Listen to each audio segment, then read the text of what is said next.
welcome to another episode of Fully Blooming. Just a little quick introduction to this episode. I go through and explain kind of what has happened to me in the last couple of days, so a bit of a life update.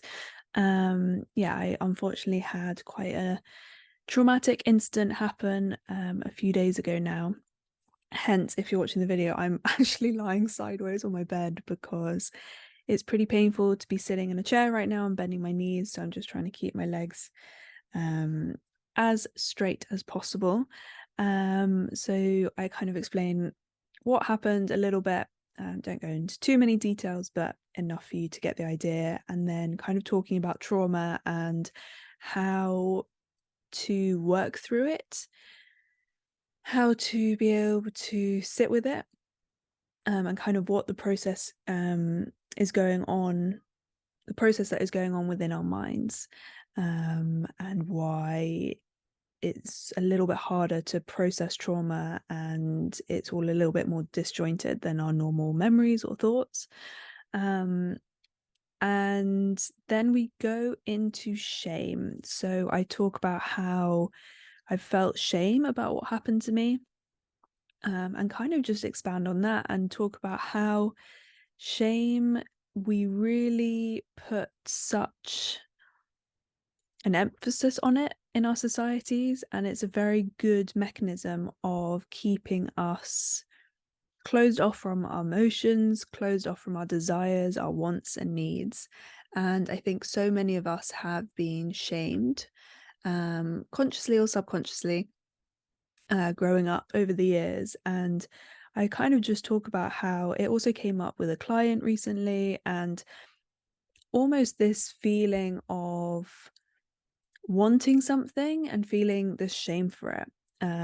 So whether that's, wanting this relationship even though you know it's bad, or wanting that job or wanting something else but feeling like you shouldn't want that. And I talk about how shame really is a blanket, and we can use it as a blanket over so many emotions, all of our wants, desires and needs, as I mentioned. And it is, once we kind of take that blanket off, address the shame, address it head on, straight on, and say, you know what, thank you, and no, I need you to now leave and move away. I need to, and I want to explore what's actually beneath this shame. What do I actually want? What do I actually desire? And start to claim it and say it out loud and really allow it to be a part of you. And for there to be no shame about what we truly want and desire. And so that is kind of where the episode is led to, which was really, really interesting because, as I said at the beginning, I didn't know where this episode was going to end up. I was definitely called back to recording episodes, which I'm really excited to do, and I really enjoy it. I really, really love it. And I was really interested to see where this episode ended up. So I hope it is useful for you. I'd love to hear any comments or questions, or just if something resonated or not. And I will see you at the next episode. Enjoy this one and see you very, very soon.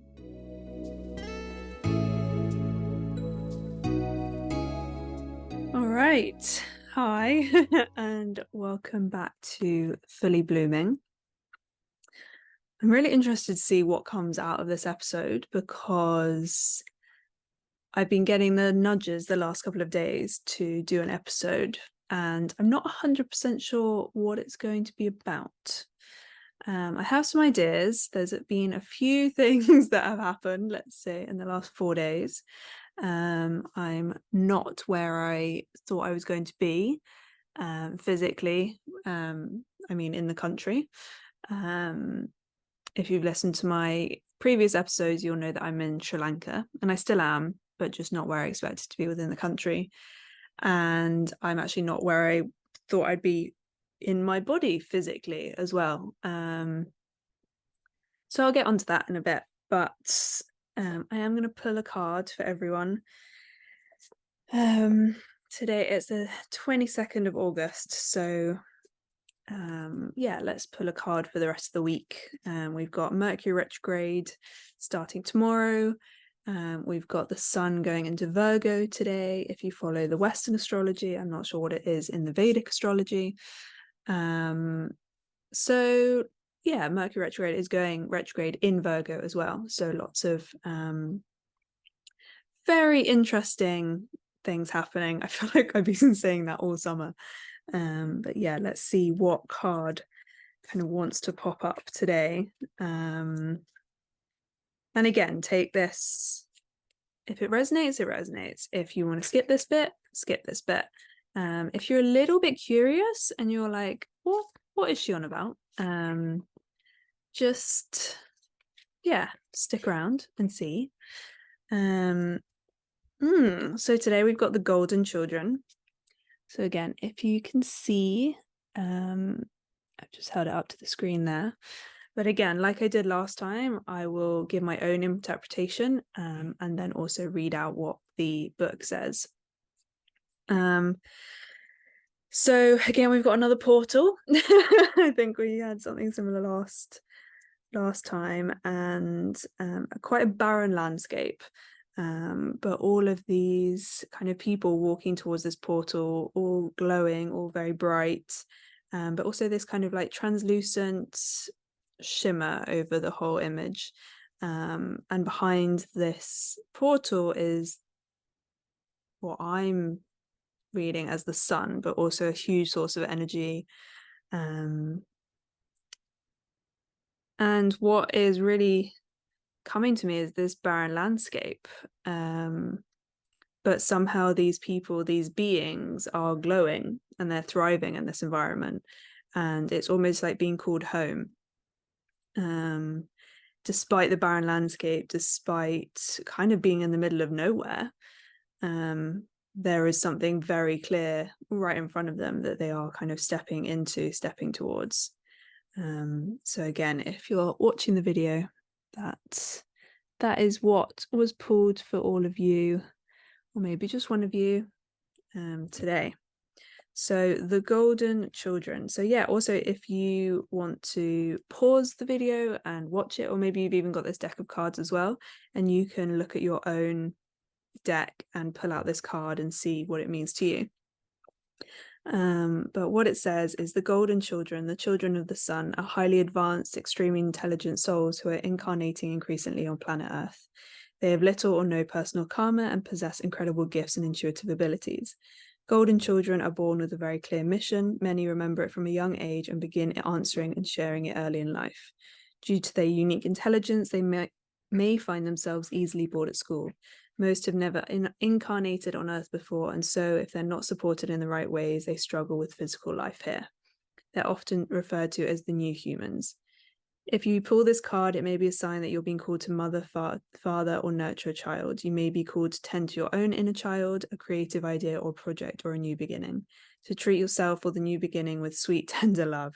To nurture and nourish it, to give it every chance to grow and reach adulthood. To encourage it, to water it, to see the world through the innocence of a child. To see yourself and all others as innocent children. To remember that deep down, everyone is trying their best, and if they're treated with a tender heart, they'll not harden as they journey through this great adventure called life. And the inquiry is, how can you treat yourself or others more tenderly? And so I laughed as I read that because that really resonated. I feel that Virgo is, as I learned yesterday, is the first sign after summer. So we're officially moving into autumn. And it's interesting because obviously we're almost in September, which is when a lot of people start school, and kind of the rush of summer starts to calm down a little bit, but there is also this energy of something new again. And someone, Kirsty Gallagher, I watched her weekly cosmic report, and she said that this is the time to also plant the seeds. Not only do we do that in spring, but plant them. This is when so many seeds are being scattered, are being seeded around before the winter, where they kind of go into hibernation and everything, and then then in the spring, the seeds aren't necessarily being spread in spring, they're being spread now, so that over the winter they have the time to kind of just hibernate and for humans conserve the energy, and then in spring it starts to sprout. But right now is the time to really plant some new seeds and really come back to ourselves. I think after summer it can be an intense rush and lots of things happening, lots of excitement, lots of energy, and maybe kind of getting a bit carried away with things or kind of losing track of our goals or where we want to be headed. And I think that's a beautiful time as well. We don't need to be super focused every single minute of the day, and summer can kind of be that little bit of relief. But I know a lot of people are also feeling a little bit frustrated of, I thought summer was going to be different, or I just expected different things to happen, or I thought things would have already happened. So yeah, just kind of take some time to come back to yourself and just notice where you've scattered yourself and just start slowly, we don't have to do it overnight, bringing ourselves back to our bodies and getting ready for the next chapter, which I think brings me nicely onto a little life update. You can probably hear the background noise and the honking and the beeping, and I'm back in a city. So I'm in Colombo, the capital city of Sri Lanka. And I'm just going to preface this episode with, if you have any sort of trigger around kind of muggings or like assault or anything like that, and I'm just going to warn you, potentially might be a little bit of a heavier episode because of something that happened to me a few days ago. And so I'm just putting it out there that my intention is not to offload on all of you guys and to just create a very I still want you to leave this episode feeling empowered, but at the same time, just if something recently has happened to you or you're just not in the mood to listen to this episode, that's absolutely fine. And I trust that if you want to come back to this episode and listen to it, or whatever, however you feel it, just trust that gut feeling. And I'm just going to put that out there first.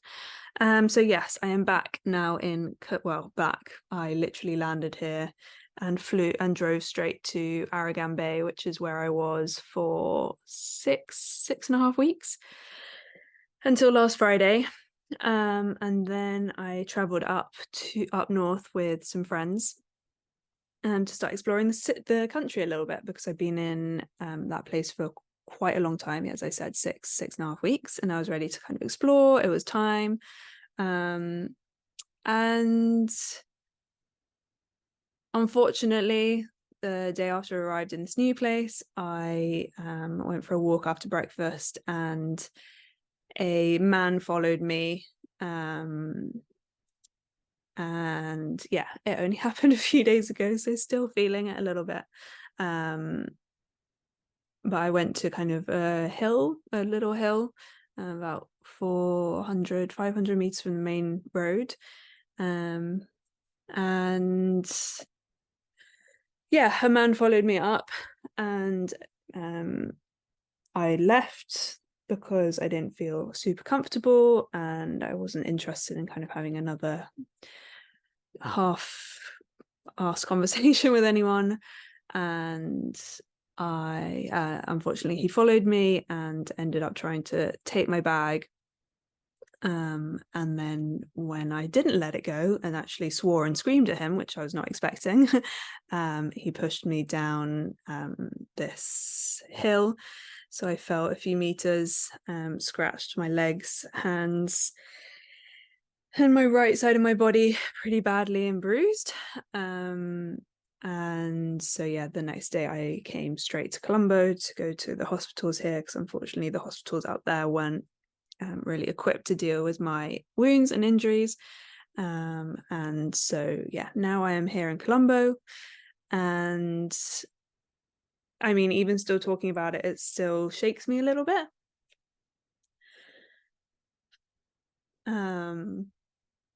But interestingly, I listened to a Mel Robbins podcast episode a couple of days before, or even the day before, and it was all about how she went through a traumatic event, and she spoke to a psychologist about what you can do in these moments. And the main thing that I really took away from it, apart from this doctor explained how your brain reacts, and how basically most memories or most experiences are stored in your brain very logically. It's almost like they're put into their correct file, all the details are there, and then they're pushed away into that file. So if you ever come back to needing that file, they know exactly where it is, they can pull it out and present it to you. Just imagining little people running around in your mind. And what happens when you go through a trauma is that because you go into your fight or flight, you are the priority isn't to store the trauma in the correct way or the correct process. So what happens is that it's kind of, this file is kind of scattered everywhere, and it doesn't have a place to go. It doesn't have the correct file to go into. It's usually quite disjointed. You can't really tell the beginning, middle, and end to it. And yeah, you might have missing emotions or very overwhelming emotions associated with it. So she was talking through how you can work through it and process it, and kind of get it back into the right file, so that things, you know, aren't triggered again, aren't just brought up, or you kind of don't just get those shocks or flashbacks and things. So, and when you are triggered and when you are having those flashbacks, the way she described it was that it is your brain trying to signal to you to get some more information, or it wants to put it in the right folder. And so it was really interesting. And it just popped straight into my mind as soon as all of this happened. And what really stood out for me was that Mel was talking about a trauma that she had been through, and the main thing that she was talking about was the shame. She was talking about how she'd witnessed something and it hadn't even happened to her. She didn't know the people, and she felt this absolute shame that, why was she feeling so much? Why, you know, she almost didn't feel like she had the right to feel all of this. And I find that fascinating, because what I really realized is that not very strongly, but for me, there is a little bit of shame around this instance, because, you know, was there a naivety? Was there, was it naivety? Was it, you know,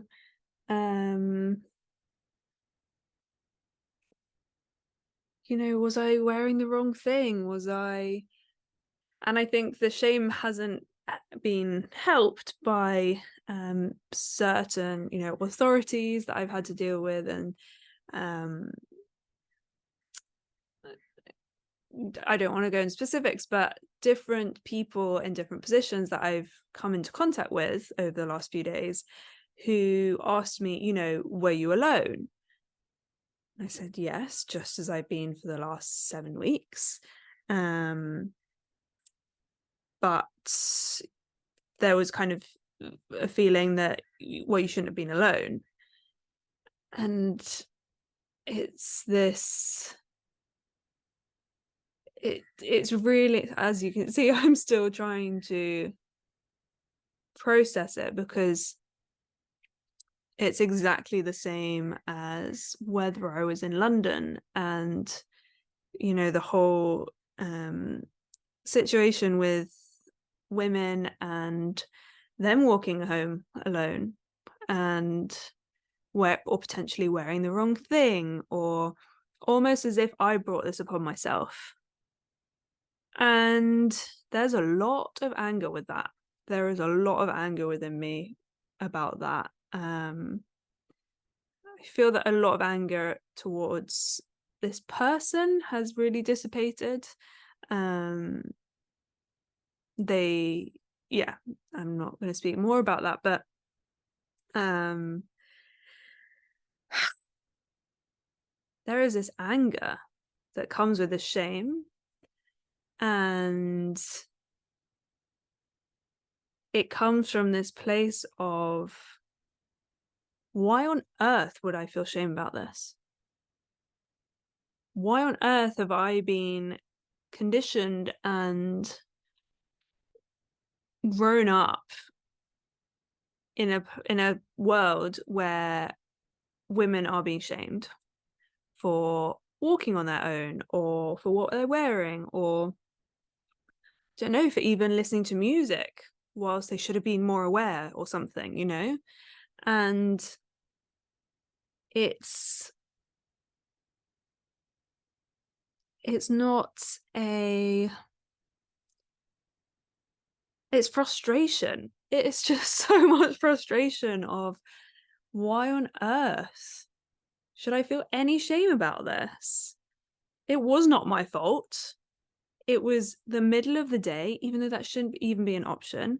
And again, but it's, maybe you just trusted people too much, or maybe, you've been naive, or maybe you haven't done that much traveling before. Whatever it is, why on earth are there excuses for what happened?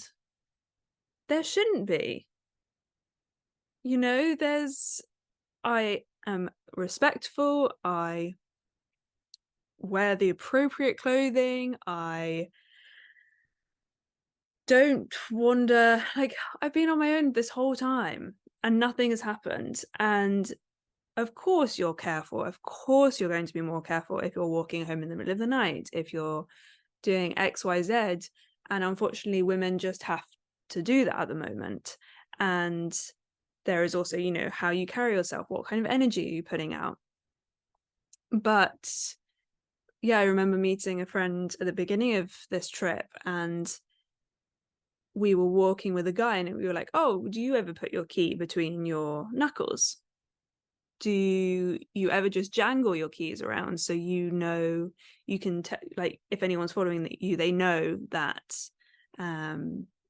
you're close to your accommodation or whatever. But then for some people that scares them. For some women that scares them, I know, because it's almost, oh, okay, well, then they know that you're close, so if they just stay close. But there's all these things that go through our heads, and it's incredibly infuriating and exhausting to always be on guard, to always be thinking, oh, is this the right thing to wear? Am I going to be safe tonight? I don't know, if you drink, is it appropriate for me to drink? Am I going to be safe if I drink? Am I going to be spiked? All of these things, it's absolutely exhausting. And I think it's so interesting how it's linked with the shame of, and thankfully, I think I've done a lot of retrospection on this before this incident, but my initial response was, this was not my fault. This was, unfortunately, someone saw an opportunity and picked the wrong person. And thankfully won't be able to do this to anyone else. But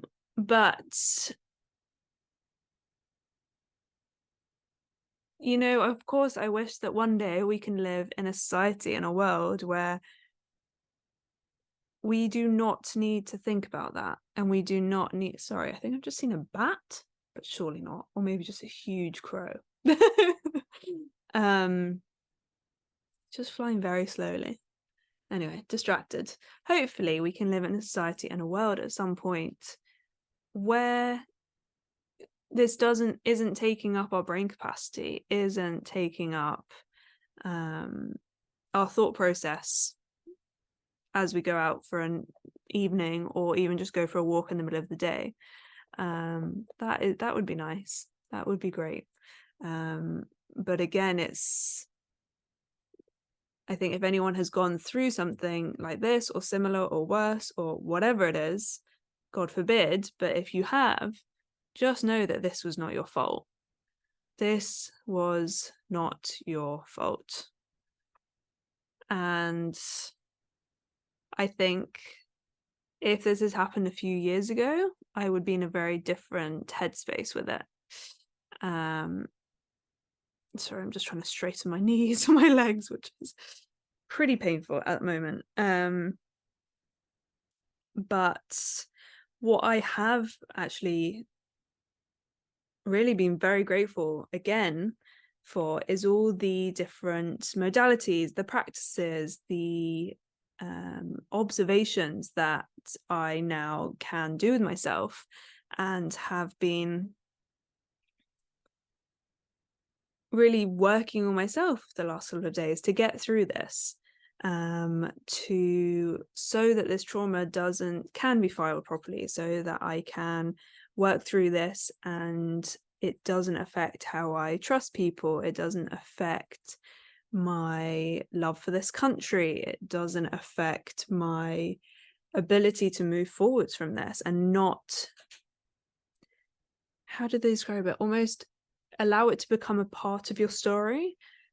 But for me, it's, yes, allowing it to become a part of your story, and also not allowing it to become the whole story, not allowing it to become my identity, not allowing it's something that happened.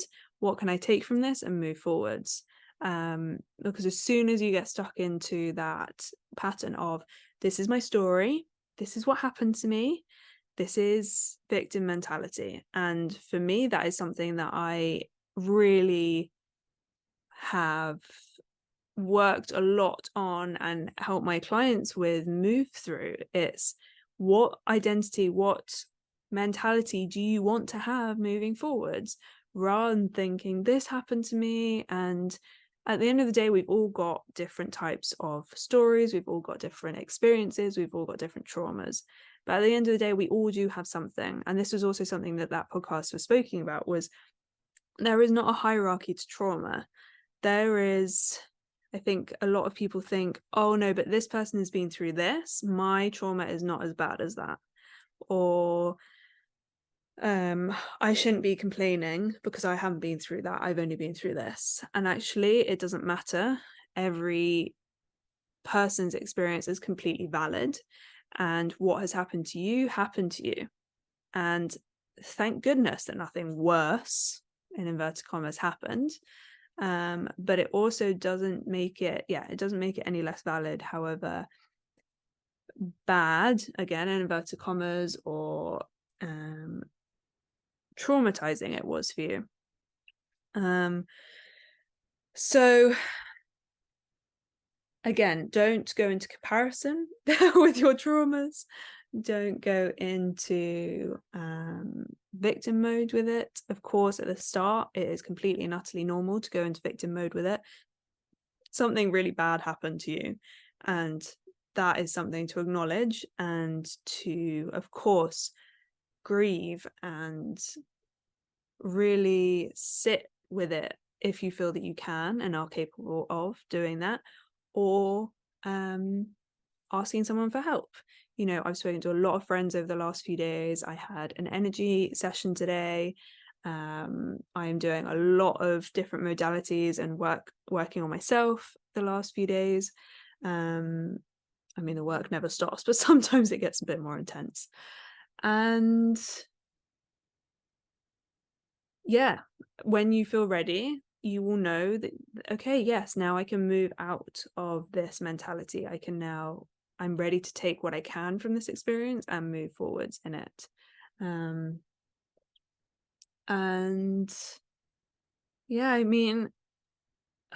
It's a weird thing to say, but I do feel like I'm exactly where I'm meant to be, that everything happened exactly as it was meant to. And yes, some of you might be thinking, wow, she's really, really nuts, and how on earth can she be so positive about this experience? But I don't know, maybe that's just the point I've got to in my life, that thank God it wasn't worse.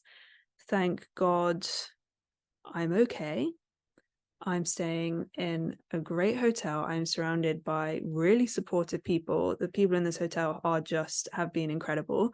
Because of course, for something like this to happen in their country is heartbreaking for them, and they have actually really helped me in recovering from this. Actually, having these people around me that are so supportive and so concerned, and just generally really sad that this happened, has actually really helped also process this as well. If I'd gone somewhere and I'd been treated badly again, or I'd felt unsafe or whatever, I think that would have compounded this feeling, when actually it has really shown me that 99.9% of people in the world do have a good heart. I'm going to hope. And unfortunately, this was just an opportunity that got taken by someone, and it happens. And yes, thank goodness nothing worse happened.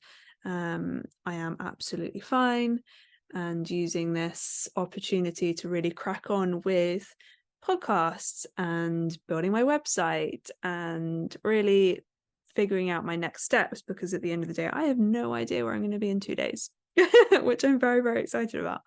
And clearly the universe was putting me on the right track in a pretty direct and strong way. And that is my reflection of what's happened. That is my perception of it, my perspective. And I'm not saying that everything that ever happens to anyone is the universe, giving you a wake-up call, or you were off track or out of alignment. No, absolutely not, because again, that's falling into this, oh, it's my fault, I did something wrong feeling and storyline. And I absolutely do not agree with that at all. Some things do just happen. But this is how I'm kind of dealing with this, and this is how it's helping me. So that is absolutely fine. And I think however you want to deal with it, however you want to address this thing that's happened to you, there is unfortunately always something that you can take out of it. There is always a lesson that you can take from it. There is always a learning. There is always something that you can take from it. And as painful as it can be, and as traumatic as it can be, if you can take something from it, I also think that really helps with the process of moving through it and processing it, and letting it go in some ways. And letting it go can look very different to very different people. But I think, just touching on that topic of letting go, I was speaking to a client, and we were speaking about how they really wanted something to happen. They really wanted a reconnection to happen. And it was really interesting talking them through it, because the way they were looking at it was almost, but I shouldn't want this. I know it's bad for me. I shouldn't. And that was the first thing that we addressed. It was this, again, shame, flipping heck, it's so big.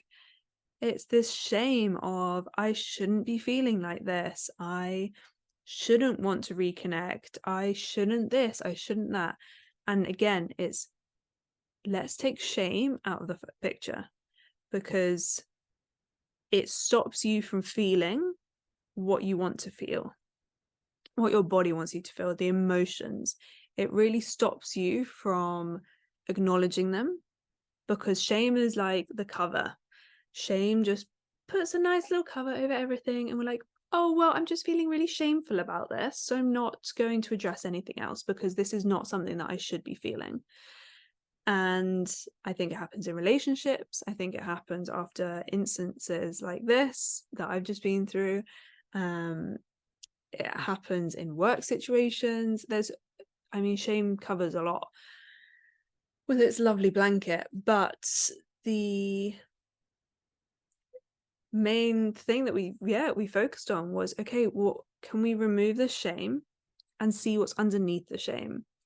Why do we not want to reconnect with that person, or why do we want to reconnect? Or there's always a want and a need below these things, right? Or a fear, or there is always something beneath what you're feeling. And it can be very, very surface level, the initial feeling or want or desire or need, and then going a little bit deeper and figuring out, okay, what is below this? Why am I wanting this particular thing, even though I know it's not good for me, even though I don't want this, or I don't, deep down I don't necessarily want this, or I know I deserve better. What is the thing that really goes, what's the need and the want below that?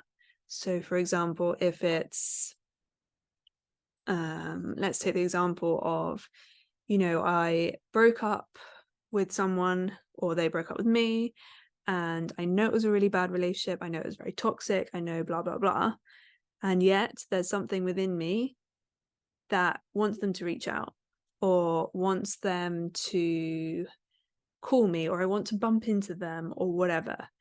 And we can instantly go in with the shame and think, no, but we shouldn't want that. Shouldn't want that. We've cut them out of our lives. We shouldn't want that. At the end of the day, we're human.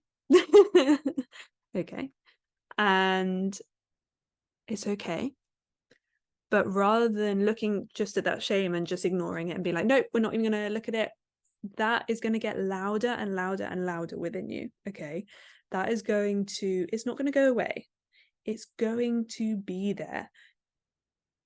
And it's just going to get louder until you address what's beneath it, and until you address what's beneath the shame. So potentially what is beneath this is, I was really hurt by them and I really want them to see that I've moved on. That's a classic, right? I want them to see how well I'm doing. I want them to see that I'm thriving. I want them to see what they've missed out on. And then it's going deeper below that, and then the next step, and then the next step, and the next step. And most of us, I'm going to say the majority of us, all of us, at the end of the day, it's just this wanting to be loved and recognized and acknowledged, seen and heard. Fundamentally, that's what we all want as humans.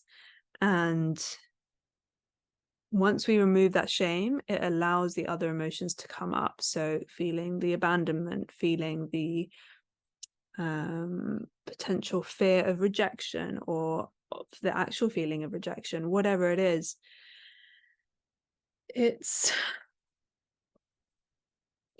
I would recommend addressing the shame first and literally saying, great, thank you very much. I see you, shame. And I'm also ready to go deeper.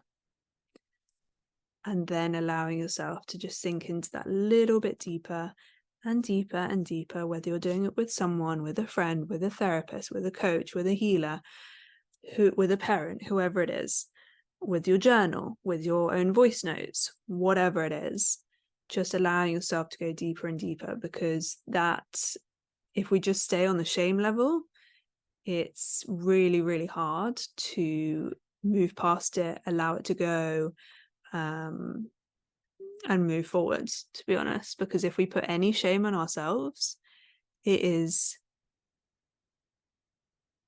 our body. We are telling our body that what we are feeling is not acceptable, that what our wants and desires are not acceptable. And this might resonate with different people on different levels, whether it is, what needs and desires do you feel shame about? what do you want in your life that when you say it out loud, or maybe you've never said it out loud, you feel embarrassed or you feel ashamed about it, or you've just never said it out loud because it's embarrassing, or you think it's embarrassing, or it's going to be perceived in a certain way. And it applies to so many different aspects of our lives, and at the end of the day, it is just a mask that doesn't allow us to go any deeper into our emotions and into our feelings. And what I read, someone sent me an email, one of my best friends sent me an email, and at the end of it, it just said, our most important healing, or the only healing that we need to do, is to soften our hearts. And there was something else, I can't remember what it was, but I'll write it in the show notes. But it was just this, that's it. It is allowing our hearts to express what it wants to come up. And of course, it's all connected. So we've got to be able to express it through our throat and express it with our bodies, and almost that like artistic expression of like just pure rage or pure excitement or pure frustration or anger or joy or sadness or whatever it is. But it's, if you allow yourself to truly express your emotions, to truly feel the things that are just sitting underneath there, are sitting underneath the shame, are sitting underneath whatever it is, it unlocks a huge level of freedom. And again, this shame can be related to so many different things. It can be, most of the time, it's the relationship we have with ourselves, right? It's the relationship that we have potentially with food. It's a relationship we have with other people. It's not the external. It's the shame about what's going on in our heads. It's the shame of the thoughts that we have, and that we have been told that we need to be a certain way, and we're not that person, or we're not in that way. We don't, our brains don't necessarily match up to how we want to be perceived on the outside. And so shame is it's our relationship with ourselves. It really highlights how we are in relationship with ourselves. And so much of allowing the shame to go is, yes, addressing it, acknowledging it, and saying, thank you, shame, for being here, for keeping me safe. And now it's time for you to go so that I can address the things below it. But as long as we are keeping ourselves ashamed and keeping ourselves hidden,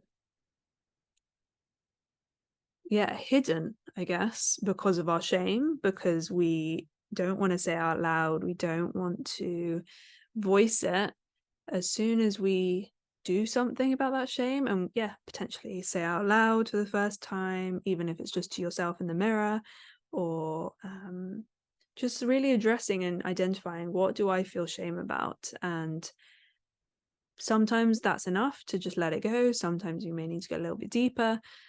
You'll know.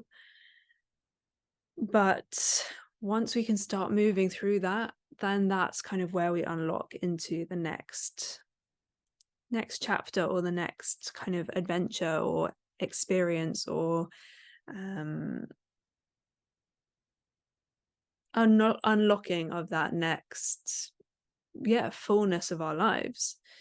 So on that note, I actually have a massage. I'm going to treat myself. Well, the hotel have given me a free massage, which I'm very, very excited about. So I've got 75 minutes of pure relaxation. I'm not quite sure how I'm going to lie on my front with my knees in their current state, but we will adapt. Maybe I'll just put a pillow on my thighs and then they could just float. But yes, I hope this has been a useful episode, and maybe you might need to come back to it. I hope not, but in the future, if you want to work through anything, you know where I am. I have worked through quite a few traumas in the last month. I don't know if I've spoken about my head injury at all on this podcast, but that was 5 weeks ago, I think, today. yesterday, where I had to get stitches in my head. 8 stitches, 3 deep, 5 on the surface. I haven't spoken about that one, I don't think. Fun. That's another episode. But if you want any suggestions on how to work through these things, or just you feel like your energy's been shifted a little bit from something, you know where I am. And I would be absolutely happy to help you move through this and just hold space for you. Maybe you just need to talk to someone about it, and have someone very neutral hold that space for you.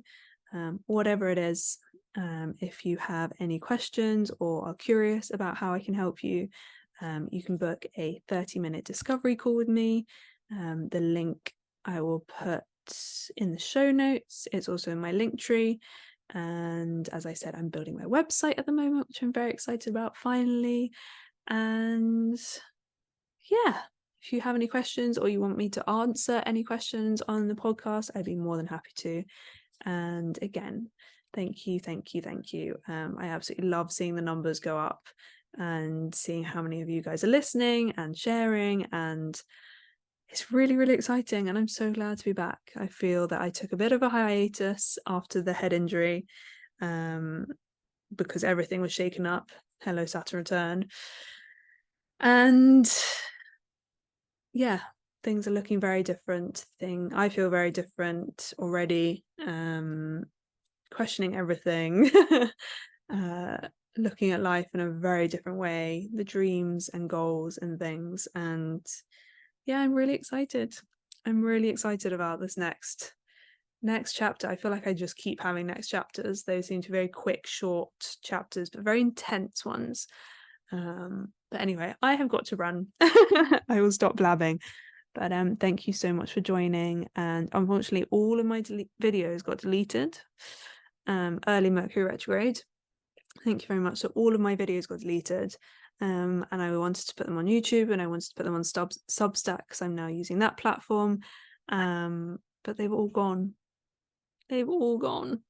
Apart from my one last week with Hillary. So that will go up very soon, if you like watching videos. So this will be officially the first video of the new setup, or the new, I don't know what this is, I'm just talking now. But anyway, thank you. And last quick thing, I'll double check the date, but I think on the 28th of August at 2 p.m. GMT, I am hosting a 30-minute workshop in this amazing 3-day event online. So I will post the details below. It's going to be obviously all about intuition. I'm not 100% sure what's going to come up, whether it's going to be intuitive movement session, or a meditation, or me just talking about it. But it's the theme of the 3 days is abundance and living a rich life, which is just perfect, because 4 days ago that was exactly what I was writing about. Really stepping into living a rich life, rich, full of experiences and so many different things. So it is perfect. So I'm really, really excited about that. So please, if you would like to join, you need to sign up beforehand. It's absolutely free, and there are, I think, over 44 speakers over these 3 days. So you can just pop in and out whenever you want to. But I'm so excited for that, and just to keep sharing this work and keep sharing my messages and my experiences, in the hope that it will help you or someone that you know. And that's all from me. Gonna go enjoy my message. Gonna go join my massage, and I will see you very soon. I think I'm going to be recording a couple more episodes over the next couple of days whilst I have a setup, and I will keep you updated about where I end up next. Thank you so much for watching another episode of Fully Blooming. If you're feeling inspired and motivated, please share with anyone you think may benefit from this video, and comment below if you have any ideas, suggestions, or comments about future episodes that you'd like to know about. Thank you so much for your support, and see you at the next episode.